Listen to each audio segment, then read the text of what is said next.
Hello and welcome. We're really excited to have you here today for OCI Multicloud Office Hours. This is a monthly event for EMEA. For those of you who may be new to our events, we're hosted on Cloud Customer Connect, our Oracle forum for end users. Okay, that's enough for me. Go ahead and take away Ejaz and Emil. Thank you so much, Ray. Good morning, good afternoon, everybody, wherever you are based. This is Ejaz Akram here from Oracle team at Multicloud. So I'm super excited to share the news that after a first launch going GA in East US, we are now GA in Germany, West Central. So that is really an exciting time because we have got our global footprint being increased for the Oracle Database at Azure. And not only Germany West is live, we've also announced 13 more regions which are planned. As you can see on the slide, so within EU, we have got France Central coming, Italy North, Sweden Central, and very soon UK South as well. As well as within the EMEA, we also have planned for United Arab Emirates North and India Central region as well. So I just wanted to share this because we are super excited. We are here to help you with your projects where you need to go and get into the adoption of the Oracle database at Azure. Obviously, today's session is pretty much focused on enabling you for the migration options when it comes to ODAT-A. Any questions, please feel free. And I hope you guys are excited as well, and we can work together to bring ODAT-A into production for you guys. So I'm going to hand over to Emil for taking us through the migration options. Emil, over to you. Thank you very much, Ejaz. So yes, just like Ejaz said, the main topic for today's session is migration from an existing Oracle database to Oracle Database at Azure. So if we first of all start to think a little bit about, okay, what are the main migration principles when it comes to Oracle, right? So not specifically for Oracle at Azure, but which are the main migration principles, and then we're going to apply them later in the session over the next sort of 15-ish minutes to how does that look in an Oracle at Azure setting. So we have 4 migration principles essentially. They actually fall into the 2 major ones, either online or offline. So if we look at online, that is basically a migration with the minimum possible downtime. So stay online with your application and database availability as much as possible. Within online migrations, we can split that into physical, which is like for like, so copying of a database, which means same release, same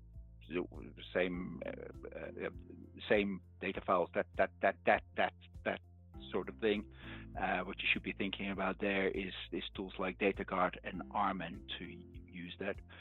Or online logical, which is the second sub principle, which is more flexible. With logical migration, you can do things like go to a different platform, change the endianness of the platform, even go between different versions, and you can even have a subset of the data that you want to move. You don't necessarily have to move everything, or you can make some changes in the way that the data is stored. And for that sort of online logical migration, you're typically thinking of Golden Gate to support that. Then for the second major group, the offline migrations, that's where we migrate with downtime. Technically, usually a little bit simpler than online, but it does require some downtime to do that migration. And again, here we can split into physical and logical. So physical is, for example, just restoring a backup. So you've got your backup files and you restore that on a different platform. And logical, where you have you typically use data pump export, data pump import to move your data from your source into your target database. And again, logical there is a little bit more flexible. You can again use a subset of the data to migrate if you want to. So there are these four options that each have their own use cases, and what is best really depends on the use case that you need to support. So what we have in OCI is the zero downtime migration tool, or ZDM, which helps to orchestrate those different principles. Underneath, it's still using data pump, golden gate, data guard, those RMAN, those sorts of tools. But ZDM can orchestrate those so that the user actually requires less technical knowledge of those underlying tools. And ZDM supports all of these different types of database sources. So you can be either on-prem or coming from a cloud. You can have any sort of database version, enterprise standard edition, that sort of stuff. You can be on a whole host of platforms. You can go from rack or from single instance, and you can also have non-CDB or CDB databases. All of those sources are all supported by ZDM, and then ZDM allows you to choose between the physical migration and the logical migration, as we were talking about earlier. So physical migration is always going to be a little bit faster, but it has more limitations, as we discussed in the previous slide. Whereas with logical migration, you are more flexible, so you can go cross operating system, change database versions, for example, to achieve an in-flight upgrade as part of your migration. When it comes to ZDM with Oracle Database at Azure, we support the Oracle Exadata database service as the target, and of course that is the only service that we currently have available for Oracle Database at Azure. So it's logical that is the only target that is available, because that is what we have for OData at the moment. So let's go and have a look at some of these in a little bit more detail. So we'll let those different principles just pass by in these architectures. So first, let's have a look at an offline migration from an existing on-prem source to Oracle Database at Azure. So within Azure here, we have our OData in its VNet, and on premises we have the database host. We're going to assume that you already have connectivity between your on-premises data center and Azure through Express Route here. So what you're going to need for your offline migration is some intermediate or transit storage. So that we're going to put that in Azure. So that has to be an NFS mounted storage. So it can be a VM with NFS mount or NetApp, as per the example here. It's a whole range of things that you can use. But in order to do this offline migration, we're going to put in this case it says physical. So we're going to take a database backup, but it could also actually for offline migration, it could also be data pump export. We're going to place those files from the source into this intermediate storage. And then later on, we're going to go and take them from that intermediate storage into the Oracle Database at Azure. So again, those NFS mounts will have to be mounted from the target, and that way we can achieve that.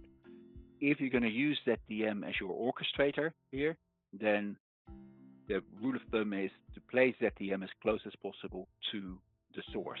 So in this case, we're going to place ZDM in the on-premises data center as close as possible to the source database. And from that ZDM host, we make sure that we have that connectivity so that we can see those NFS mount points where that intermediate storage will be in Azure. So that's sort of number one of the examples. The second example is very similar, but now we're going to go from a database that already runs on a virtual machine in Azure, and we want to migrate that to Oracle Database at Azure. So this is a very common use case. Lots of people run Oracle databases on VMs in Azure because in the past they've moved to Azure, and this was the only way that you could run an Oracle database there. Now with this better option of Oracle Database at Azure, we're going to see a lot of migrations like this. So just like with the on-prem example, we're doing a physical offline migration here, so we're going to need this intermediate storage. Exactly the same, pretty much as the previous slide. The only difference is now the connectivity from the source database there is a little bit easier because you don't have to go over your express route from on-prem to Azure. You can just go straight. You're already in Azure. So you just need to make sure that you have the peering from the database VNet into wherever the location is that you're going to put the intermediate storage. You again place the ZDM host as close as possible to the source database. So in this example, it is actually in the database subnet. It could also be in another subnet in that same VNet, ideally as close as possible to the source database. And other than that, the story is the same. You mount that intermediate storage both from the source and from the target, and we can migrate those through that offline migration. Then in the third example, we're going to do physical online. So in this case, we're going to show the architecture picture here actually shows both from a source on premises, which is on the left, and the black line through towards the Oracle Database at Azure. And it also shows an example of a database that is already on a VM in Azure, which is the reddish brownish line arrow that goes from the database subnet in the middle at the top. So again, we're going to put the ZDM host as close as possible to the sources in this case as possible. So these are two different migrations that are taking place here, right? So the ZDM host, if it comes from Azure, then you place it close to the Azure database. If it comes from on-prem, you place it close to the on-prem database. The difference with the previous two slides here is that here we don't need any transit storage at this stage, because we will restore from service, meaning that Data Guard or Recovery Manager will start a restore from the source directly to the Oracle database at Azure, and that way we get that done. And then the fourth and last example that I've got in this very sort of compact presentation is migration from on-premises through OCI. So this is in case you don't have any connectivity to Azure yet. And we make use of the fact that Oracle Database at Azure is still an OCI database, but an OCI database that is within an Azure data center, but still has a connectivity back to the local OCI region as well, and can be connected to from OCI. So that's what is in this diagram. If you then add to that some connectivity from on-prem to OCI, then you can create a route to your own VCN. That is the VCN on the right in this picture within OCI, the one where my mouse is going over now. You pair that, you do some local pairing of that with the OData VCNs that are created automatically in OCI, and you can create a route from on-prem to see that database. In this case, ZDM is supported by default in OCI, and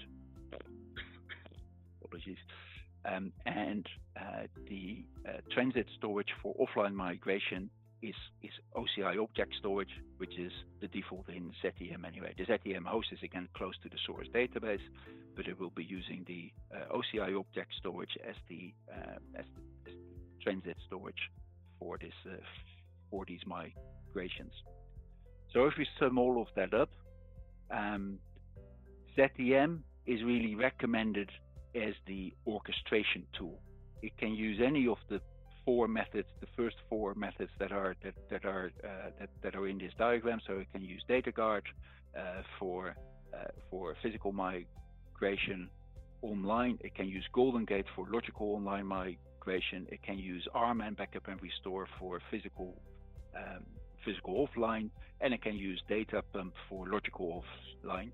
And so any of those methods you can orchestrate through ZTM as your go-to tool to sit on top of all of that. The only thing that ZTM can't use at this moment is Oracle Database multi-tenant movement, which is also an option to use, but you can't orchestrate that through ZTM.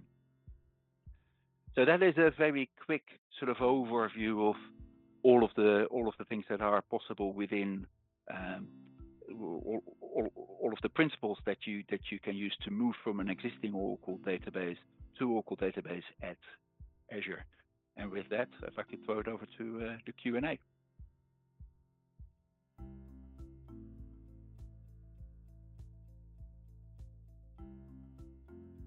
Which way? I think you are. Oh, I was speaking on mute. Thank you, Emil. And this is a lot of information. And just to kick off another poll, please take a few seconds to answer that. And Emil, want to ask you some of the migration scenarios and the considerations. And if I have a Line-10C database on-prem and I want to migrate to Oracle Database at Azure, what do you suggest as migration options? So I think it really depends on whether you can take downtime or whether you can't take downtime, what the source platform is that you're coming from. So the fact that the version, so the default version that you're going to get on Oracle Database at Azure at the moment is 19C. So your version, if your version is already 19C, then you don't have to worry about any version changes, right? You don't have to worry about it being an upgrade automatically or not. So that is something that you don't have to worry about. But other things you have to think about and you have to plan for are, what is the source platform? Is there any endian difference between the source platform and the target platform? And whether you can take some downtime or not, that will determine whether you want to go for offline or for online. So those are the sorts of things that you take into consideration, and you get within those parameters, you then choose the easiest method, because the easier that the method is, the fewer things can go possibly wrong. Thank you. What if I have an older database? Let's say I have a 12C on an older version of the Exadata on-prem, and now I want to migrate that to Oracle Database at Azure. What should I consider? So the things to consider then is that if you like I said earlier, if you do physical, then if you do a physical migration, then you can't change versions. So if you currently have an older version, that might cause you trouble. Now, with upgrade support, we might be able to support lower versions even in cloud, but that depends. That might not be something that you want to invest in. So possibly the better option is then to go for a logical migration, because with logical migration you can incorporate a database version change as part of the migration. Okay, so with the logical migration, I can upgrade my database at the same time. That's right. You gotta think a little bit about what is it that you actually want to achieve with this migration, right? If you migrate and change versions, there are more things to test, more things to possibly go wrong in your application, because your application now has to deal with this new version. So there are some considerations around whether or not you should want to do that, but it is definitely an option. Yeah. I see. Yeah, because I see also a lot of our customers when they migrate to Oracle Database at Azure, they also consolidate their Yes, database absolutely. on-prem. Yeah. They probably have like hundreds of Oracle Database And on-prem. and So and they, that is often the case, right? We're often not just talking about migrating from one database to one other database. It is like you say, Ray, it is often a consolidation exercise where you have hundreds of on-prem databases that you all want to move into this platform.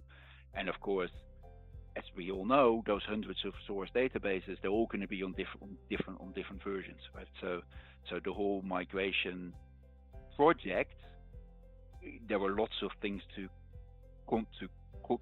consider, but one of the good things is that we have all of these different options, and we can, and for each database circumstance, we will have the right way to migrate that. thank you, email. And I see some questions in our Q&A box. And first question, Ejaz, this is for you. How much does it cost, and how is it licensed? Sure, Ray. So I think from how it is licensed perspective is that we have what we call as a starting point for the Exadata machine in cloud. And ODA works in a similar way. So you will be buying a base kind of configuration with 2 nodes of database server and 3 storage servers, and at least minimum 2 OCPU for each of those database servers for VM cluster. So I know it's a lot of information, so maybe what I would suggest also to cover the cost, to get in touch with your Oracle sales rep, and they can give you more detail in terms of numbers and what's the starting point for it. With something just to highlight, it is pure cloud service. So all the cloud benefits of scalability and availability you get through the service. Thank you, Jess. We have the next question. In the case of logical migration online, you can use the OCI Golden Gate Hub image. Is that right?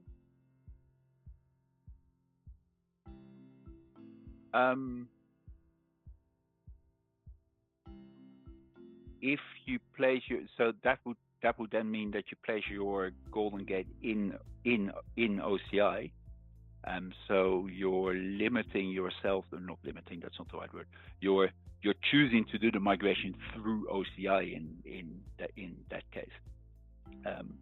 So if you do that, then I'm gonna let Amal also chime in if Amal, if you've got something to say about this. But I'm gonna say that yes, you can then say, if you run your migration through OCI, as I showed in the last slide that I showed, right, then you can indeed use that Golden Gate image that exists for OCI there. Yeah, yes, Emil. Yeah, so basically, I mean, when you say, can you use OCI GG Hub image? Okay, there are 2 things. One is that you can use the image and run it in OCI. That, like Emil said, will lead to, you will have to do the migration through OCI. But there are situations where for at least for XRCC, we take it to the on-prem and then you can put it on the ZDM. So I think we'll have to check it further, okay, whether you can use it the same like XRCC option where you take the image to your on-prem and then use it for migration to Azure. Yeah. Thank you, Emil and Emil. Any other questions from our audience? All right.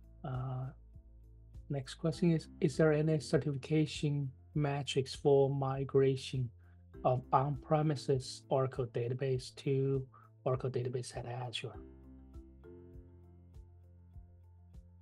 Okay, so I don't know. I mean, say if somebody's asking in terms of the DB certification, I mean, the database in Oracle Database at Azure, it is nothing different from what you get in, I mean, OCI. Only thing, it is physically located in Azure. So I'm not sure what kind of metrics, I mean, you are looking for, because in terms of DB, it doesn't, nothing changes because it's the same DB and same hardware that you get in XRCS that you get in Azure. So from the migration perspective, it's migrate to the Oracle Database at Azure is like the same when you migrate to the OCI. So everything is the same. We have the feature and the price parity. So everything works with migration to OCI will Yeah. works with Oracle Database at Azure. Yeah, so only the what like Emil and I just explained, like only the underlying network architecture will slightly change, but otherwise the tools remain the same. Yeah. I see.